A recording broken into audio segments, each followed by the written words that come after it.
You're listening to YARNS, conversation at the intersection of country, culture, and change. Today's guest is Danny Gilbert AM, one of Australia's most respected legal and business leaders, and a long-time champion for justice, innovation, and Indigenous rights. Danny is the co-founder and chairman of Gilbert and Tobin, one of the country's most prominent corporate law firms. Beyond the firm, he's held major roles across the public and private sectors, including director of the Business Council of Australia, former director of NAB, chair of the Cape York Institute, and member of the Reserve Bank's Governance Board. He's also served as a chair of the National Museum of Australia, the Law and Justice Foundation, and the Australian Film, Television and Radio School. In recognition of his extraordinary contributions, Danny was appointed a member of the Order of Australia in 2005 for service to law and the community, particularly Indigenous Australians. And he has been awarded honorary Doctor of Laws degrees by both UNSW and Western Sydney University. He's also been named Law Firm Leader of the Year multiple times and was recently recognised by the Financial Times as one of the top 20 law firm leaders globally. In this episode, we yarn about Danny's early life, growing up in regional New South Wales, his time at law school, and what it was like to take the leap and found Gilbert and Tobin. We also talk about the role of business in reconciliation, the future of First Nations advocacy after the Voice referendum, and what young people, especially young First Nation lawyers, need to thrive in the profession. And of course, we touch on what's next for law itself, including how AI might reshape the work of future lawyers. It's a generous and thoughtful conversation with someone who's shaped Australian law and public life in profound ways. He's also personally shaped a lot of my decision-making recently when it comes to law school and my future. I hope you enjoyed this conversation with Danny as much as I did. For me, it's always fun to come and have a chat with you. Also a bit nerve-wracking because you tend to be quite blunt with your advice and, and your comments. And so I think it's always a bit of a nerve-wracking experience coming up here. But I think for NAIDOC Week, particularly the theme of the next generation, I kind of wanted to start there with a bit about the start of your journey in life and living and growing up in regional New South Wales out in Griffith. What was that like for you? Well, I grew up on a rice farm about 20 miles west of Griffith, sort of towards Hay. Well, I was just a country kid growing up on a farm. Like, got the school bus every day. Yeah. Family of 6 kids, very hard-working, ambitious, impatient father. Everything was done in a great hurry. And I suppose I decided I didn't think I wanted to be a farmer. Didn't really know what to do. I remember a teacher said, "Oh, well, you should go to Sydney University and study law and you'll be fine." So that's what I did. And that was my next question for you, is the teacher that was pretty adamant that you should go off to USyd and study law. Yeah. What was law school like back in those days? Oh, incredibly intimidating. Yeah. I mean, I did straight law, mainly because nobody really explained to me too much about arts law. And so I was with people who'd already had a couple of years university and who were a few years older than me. And, you know, I was a very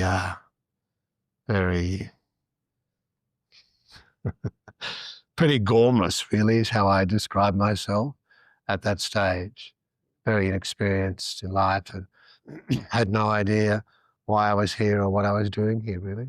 And was this when the law school was up near Chambers? Yeah. Okay. Yeah, and so it was pretty a daunting experience, and you're in big classes, it's all open, you know, it's not like the smallest school environment. And I had never really been to Sydney before. I was living in a university college, so I was getting used to that strange experience as well. And then at law school, it was all, looking back, probably a bit, I didn't feel overwhelmed at the time, I must say, but when I look back, it might have been a bit. But I was fine. I'm pretty resilient. And at law school, any favourite topics that you did? Any fond memories? Not many fond memories of law school, I must say. Fun, I don't know, I had nice memories of going to the library on a weekend with my then girlfriend. Yep. Who was also at Sydney University, now my wife. Yeah, that was nice. Yeah. I must say, I do like going into the law library on the weekend. I don't have a girlfriend, admittedly. Okay. And yeah, he's a vet. So Yeah. definitely not going to the law library to study with each other. And I enjoyed living in college, but I was feeling pretty naive and just trying to figure out what was going on in the world, I guess. I Yeah. didn't have any I wouldn't say I had a firm footing in anything, Harry. And I had no encouragement about tertiary education or anything much at home. Yeah. I was sort of on my own, really.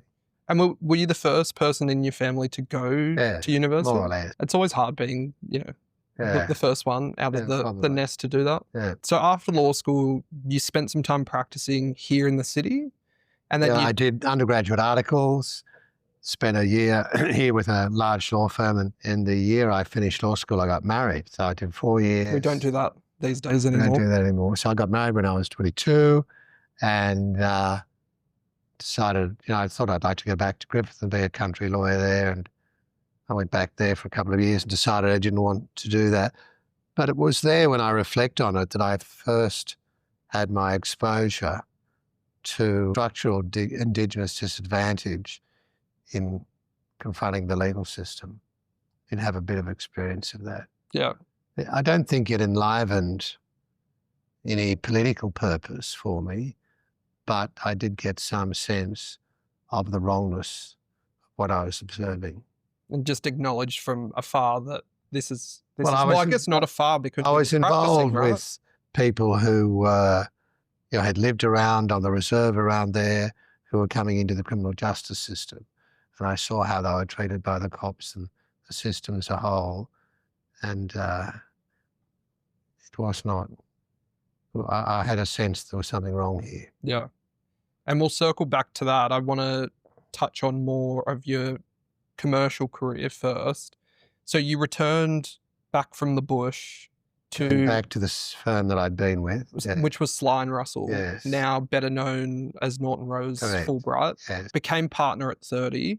Yes. For people who don't understand the structure of a law firm, I think 30 is a pretty young age to reach partner. Yeah, quite young. I don't know how young it was then, but probably. Yeah, it was on the youngish side then. And so what is it like, the traditional hierarchy of a law firm? Well, in those days, it was very formal, unrelaxing. All the partners, it doesn't matter if they're only a couple of years older than you, they all got called Mr. Right. And tea lady came around. It was very Protestant, very North Shore, neither of which suited my perspective. Yeah. Navigating that world and sort of rising the ranks, what would you say some of the qualities? Oh, I was hardworking. I was smart enough to see what the issues were, get the job done, fairly efficient, effective kind of way, and got on with people. Nothing remarkable about any of that. So partner, and more for my interests than maybe any of the listeners, but a lot of business development happens, you have to bring... No, in those days wasn't much. The competition between law firms was nothing like it is today. There wasn't too much pressure on you to go out there and build a client base. The firm had clients and they were given to you. You did what you could. If you're a law firm, you had 4 walls, there were people coming to you. You had an office, you had 4 walls, but, that firm didn't really have a strong sense of purpose or who it was or what it wanted to do, except it was full of these conservative old white guys. Not like today, Danny. Not like today. This was also the time that you met Tony Tobin, the other half. Yeah, I met him of Gilbert and Tobin. That firm, yeah. What was the conversation being had? Well, we became friends. We were there for a number of years together and became partners at the same time. He was a few years older than me.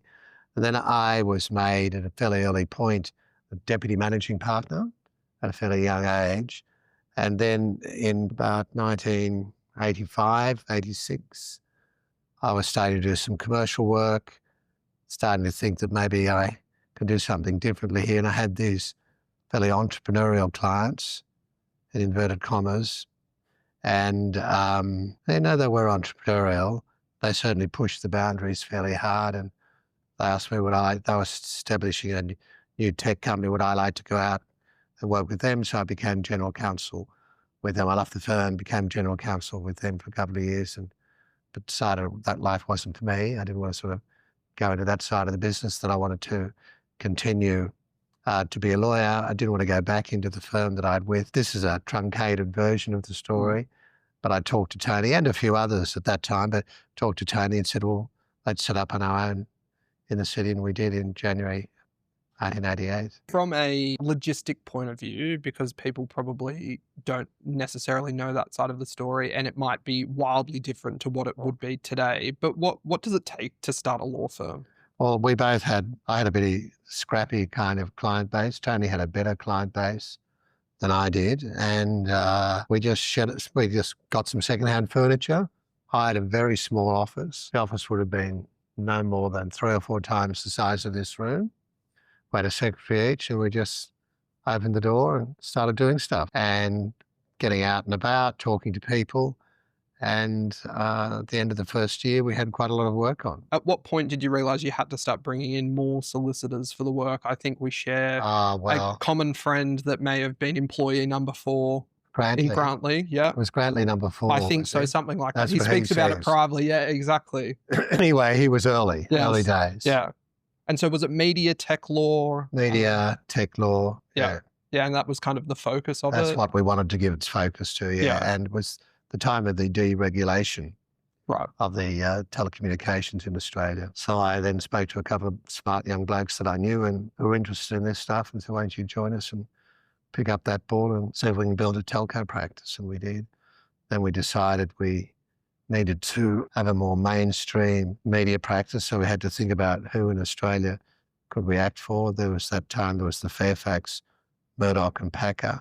We thought the Packer was probably our best prospect, so we went about talking to other partners around town who had connections with Packer organisations, and after a period of time, persuaded them to join us. One of them was Gina Cascott-Lee, a bloke called Mark O'Brien, and that morphed into in the mid-90s, the whole tech boom started to fire up. Recently, the Financial Times awarded you one of the global leaders for law firms, and also recognised the firm as an innovative firm. Yeah. Congrats for that. You. But I think it speaks more broadly to the firm itself and the wave of technology that you guys rode in terms of Well, that was the start of the internet. A lot of pretty funny businesses rode on the back of that, but we were acting for them. We're acting for technology companies.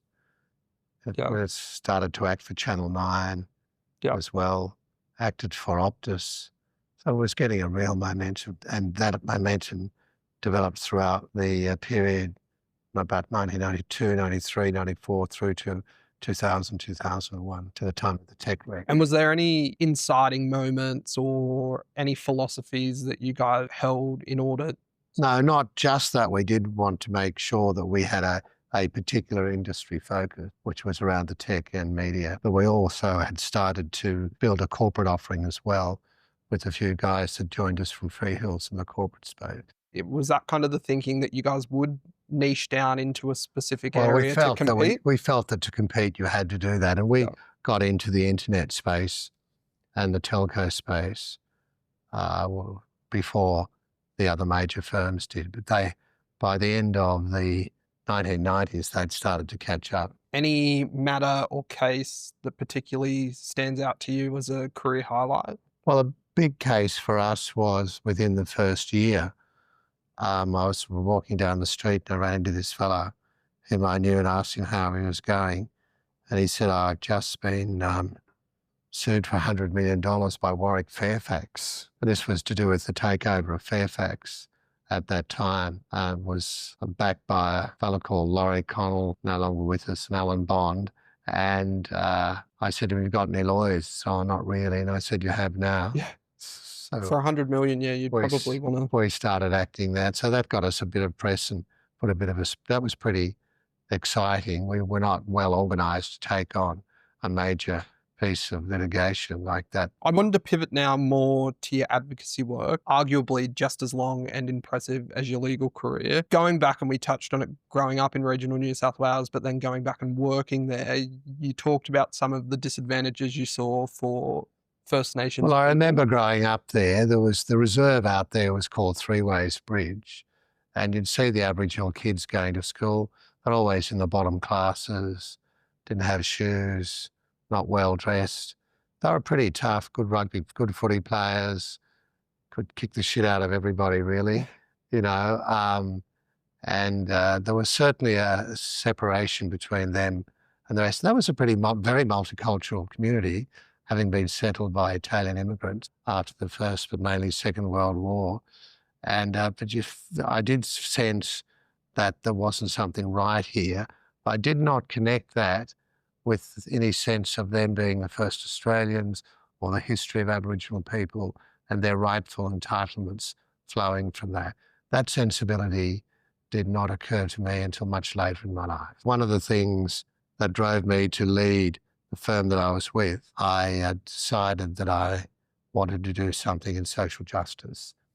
So I got involved in the establishment of the Community Legal Centre, growth of community legal centres in Sydney. I got involved in that in the mid-1980s, but that did not have any particular focus on Aboriginal people.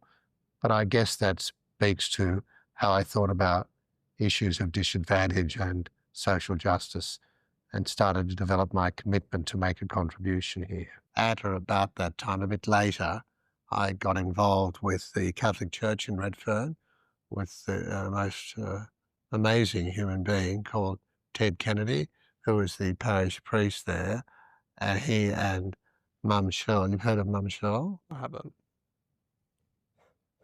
I'm going to get a comment from me I again know, now. I know. You cannot go through life as a young Indigenous person in Sydney and not know anything about Shirley Smith. Mum Shirl, and she was a very famous Indigenous woman, inner city Indigenous woman in her time, and she worked with Ted Kennedy on the block, visiting Aboriginal people in jail. Ted converted the presbytery into a sort of a doss house for Aboriginal people who were homeless to live. The old convent was converted into a place where they fed Aboriginal people. The Aboriginal medical service started at the back of the church. Ted was profoundly important in facilitating all of that, and he worked closely at the block, and he did that for 25, 30 years. And he introduced me to Aboriginal people, and he wrote and extensively about them, spoke about them in his homilies, and enlivened in me a profound sense of the injustice that was being perpetrated on Aboriginal people and the failure of the nation to give them any proper recognition. He was very critical of the church and the way the church hadn't faced up to its Christ-like responsibilities for Aboriginal people as well. And it was through Ted had been a friend of Patrick Dodson, who, as you might know, was the first Catholic priest in Australia, Aboriginal Catholic priest in Australia. I met Patrick through Ted, and then I met Peter Yu and a number of other Indigenous leaders, Marcia Langton. After a little while, I met Noel Pearson.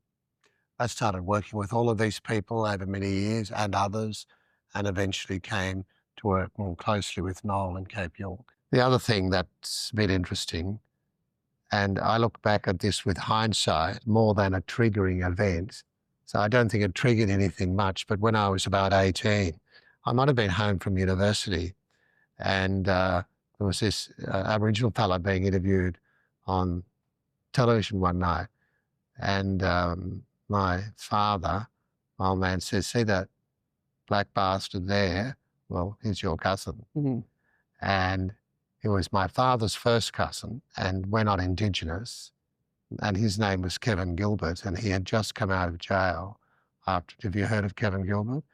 You should. You're a black fella. You've got to know about Kevin Gilbert. He's written a lot of books. I know you've talked about him a lot when we've spoken. He wrote the first play by an Indigenous person, and a lot of poetry and a lot of art. So that sort of jolted with me a bit, but my family never connected with his family. So that's something that I remember that evening with great clarity. I remember my father saying that. I think it speaks to a testament or a story of that almost every Aboriginal and Torres Strait Islander family has someone in there with a very interesting story. This man was a prominent activist, one of the people who established the tent embassy. I'm still finding out about interesting people. Yeah. My great-great-great-grandmother on my maternal side wrote a letter to the king from back down in Jervis Bay, lady named Jane Duran. She wrote to the king about public schools and why do we call them public schools if black kids can't go to it? Good question, Emma. Got a stamp and said this has been received and not acknowledged. In 1926, great grandfather on my father's side, Jimmy Governor, was dragged back down from up north to be hung in the gallows. Was Jimmy Governor your great? He was on my paternal side. This is from Merriwar. Yes, and so in the Hunter. Yes. Oh, yes, okay. And so there's a book about him. There's a book about him, movies. Yeah. So you're a direct descendant of I am. And so that just goes to how many people out there. Are you a fighter like he is? Oh, look, I'll let you answer that. I think so. I want to talk about The Voice, a more modern example of trying to fight for First Nations rights here in the country. I know that you did a lot for it. In an article that you wrote, you talked about how business could play a role pushing forward First Nations rights. In the aftermath of The Voice, what do you think the role of businesses can be after The Voice has kind of fallen over? Well, I think businesses can continue to acknowledge First Nations people in this country. They can use their economic and political power to help advance the interests of Indigenous people. They can, within their own organisations, help foster a knowledge of the history and a consciousness of the particular predicaments and the rightful place of Indigenous people in this country. There's a lot that they can do. Some might say that that's external to our main job, whatever their main job might be. I wouldn't agree with that. I think that they're corporate citizens. They have significant influence and role to play in this country. They ought to use that influence for the betterment of people in this country, descendants of the first people in this country, who still don't have proper recognition or a proper seat at the table. Moving away from business to government, like I mentioned, we've seen the constitutional recognition at a federal level fall over, but there's been some more recent discussions about treaties at a state level. How can we ensure that government policies remain consistent and central on the Indigenous voices? And do you think the states taking carriage of this will be successful? I'm not well versed in what's happening in each state in relation to treaty and recognition. I'm aware of a report that was published last week in Victoria. One of my worries in all of that is that they will demand things that the community won't give them, and that would just cause perhaps further tensions along the way. And I'm worried that they won't focus on the right things in all of that. I mean, treaties are important, no doubt, but what should the priorities be in Australia? In my view, priorities should be about education, social and economic advantage for individuals, for families, people. And if treaty can help advance that, then I'm a supporter of the treaties. If the treaties inhibit that in some way, then I feel a bit differently about them. I don't know the right answer. I think the economic and social advantage and wealth for Indigenous people is the only way to go. And if we have treaties, then all that those treaties do is keep them in the place that they're occupied today, then that will have been a wasted and negative effort. I'm a subscriber that everything reverse engineers into economic empowerment. And I think the one big one for me that I see Some of those things may not reverse engineer into that. Well, I subscribe to it, but I think that, maybe I have a naive view of it, potentially because of my background in banking. But I think, First Nations business ownership, for example, sits at approximately 4%, whereas non-Indigenous, it's about 8%. If we just reached parity, it could potentially add up to $50 billion to the GDP. But I think the biggest hurdle is how do you get there? And I think I'd love your opinion on the economic empowerment side of it. So, is it that we set up venture capital or private equity that is directly supportive of investing into First Nations that would be businesses? one thing that would be worth doing, that's for sure. Yeah. But as I say, making sure Indigenous kids in Western Sydney have the same level of educational attainment and standing as non-Indigenous kids. Yeah. That's got to be of foundational importance. And then you've got kids in regional and remote Australia, where the statistics of unemployment, underemployment, poor educational outcomes are much more alarming. Yeah. So I have to think about those people as well. And we have to recognise, I think, land rights are important, native title is important, compensation for loss of native title.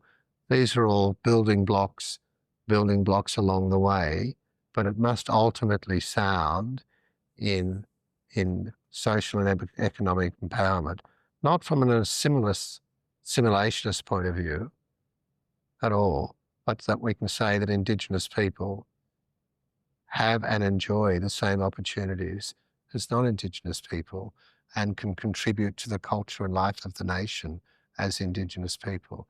At the moment, we're happy to have Indigenous people contribute to sport and the culture of the country and take that from them. We'll say thank you for giving us that, right? We will take that, but we don't give them the other stuff, a token gesture on the part of this nation. Wait until we see the Olympic Games in Brisbane and all the carry-on there'll be and proud display of Indigenous culture and Indigenous people, what they'll be asked to do to showcase Australia. I'm happy with that, but I'm not happy with that. Pivoting again more towards the future, you've long supported Indigenous advocacy. We've just spoken quite a bit about that. What do you think young Indigenous Australians need today to become leaders of tomorrow? I know that we've touched on a lot of it. They need to be educated. They need to understand who they are. They need to understand the history of their people. And they need to understand the challenges. Now, do they do that with the hat of an Indigenous advocate, or do they do that as an Indigenous person just succeeding and showing the way? I think both are important and good. Again, zooming out even a bit further, for young law students and young lawyers, what are some advice that you'd give people just starting out in the profession? Work out what you want to do, focus, work hard, learn, take a few knocks and be ambitious. We have discussed this previously, but AI, what's your thoughts on it in terms of the impact on the industry? Oh, I think AI will have a profound impact. We're now even starting to learn a bit more about AI agents, the impact that they're going to have. That we'll have our own AI agent that'll be able to do everything for us. So I don't know, it's going to be profound, but how to see where its impact is going to be in every moment of professional life is difficult. For me, it's a scary thought to think that I'll come into the office and the only person I'll talk to is my AI agent. It does seem like it's an unattractive notion. People are relying on it a lot more. Yeah. And then my AI agent will talk to someone else's AI agent and I will never have to pick the phone up to speak to them. Yeah, that's all troubling, isn't it? I agree. A little bit. What's that going to do to the human condition? That's it for this episode of Yarns. A huge thank you to Danny Gilbert for such a generous and wide-ranging conversation. From his early days in the country in New South Wales to building one of Australia's top law firms and his enduring commitment to justice and reconciliation. It's not every day you get to hear from someone who's shaped both the legal profession and the national conversation so deeply. If you've enjoyed this episode, please follow or subscribe, leave a review, and share it with someone who'd find value in these yarns. Take care of yourselves and your loved ones. Yarn to you next time.